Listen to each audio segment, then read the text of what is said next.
on commence dans la Torah le livre de Shemot. Shemot, Vaera, Bo, Béchalach, Yitro. On va les appeler les parachiotes de la Géoula. On va assister à Yetziat Mitzrayim, en fait à l'exil égyptien, puis à la délivrance. Et en fait, dans cette histoire, la Torah elle nous raconte le principe même de la Géoula. C'est-à-dire, Moshe Rabbeinu voit un Égyptien qui frappe un Juif. Il tue l'Égyptien. Qui était présent? Le Juif que quoi? Qui est sauvé. Moshe dit, je sauve un Juif, et il va raconter à tout le monde ce que j'ai fait. Il me met en danger. Alors Moshe dit, ah maintenant je comprends. Je comprends pourquoi les Juifs sont en exil. La délation. Alors Moshe se sauve. Il s'approche pour voir, il dit le passou, pourquoi le buisson ne brûle pas. Et voilà que Hachem s'aperçoit que Moshe vient vers lui et commence à lui parler. Il dit Moshe, Vayomer Hineni, etc. Et là le dialogue va s'engager. Akadosh Baruch Hu lui dit, voilà, je suis le Dieu de tes pères, Avraham, Yitzhak et Yaakov. Alors Moshe se cache la face, tout de suite il comprend ce qui se passe, etc.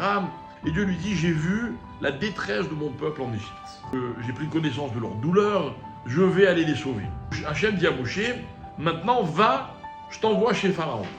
Et Moshe ne veut pas, et Moshe va trouver des excuses à chaque fois. Moshe va dire à Hachem, qui je suis moi pour aller voir Pharaon? Alors Hachem lui dit, t'inquiète pas, je serai avec toi. Alors Moshe lui dit, mais ok, je vais voir les Juifs. Alors au bout d'un moment, Moshe va avoir un argument, écoutez bien. Vayan, Moshe Vayomer, Vehem, Loya Minouli, Velo Ishmeu Bekoli. Il dit, mais ils vont jamais me croire. Ils vont pas m'écouter. Donc Moshe, qu'est-ce qu'il vient? Il vient faire une accusation grave contre Israël. En d'autres termes, ils vont pas avoir Emouna, quoi. Pourquoi ils le croiraient pas? Ils le croiront pas parce qu'ils diront, c'est pas possible que Hachem t'a envoyé. C'est-à-dire, en d'autres termes, Moshe doute de la foi des Juifs quant à leur délivrance. Premièrement, Moshe, bon, il n'est pas motivé, à la limite, ça, on peut comprendre.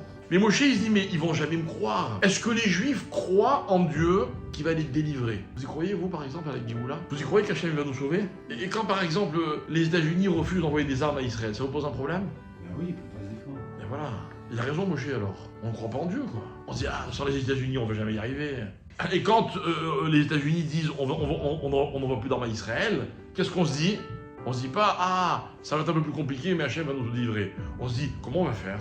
Mais moi, je voudrais vous dire une chose, mes chers amis. À croire qu'un jour Hachem va nous délivrer, c'est pas avoir une espèce de... Voilà, on sait, c'est une connaissance, on sait qu'Hachem, finalement, il y aura le Mashiach, etc. Non, non. Mais si il se passe telle chose, tel pays est contre ou pour, on a tel allié, les choses se passent de telle ou telle manière, que tout ça s'inscrit dans un processus de Géoula, c'est avoir la foi, la Emouna, que tout ce qu'Hachem y fait, c'est pour rapprocher la Géoula.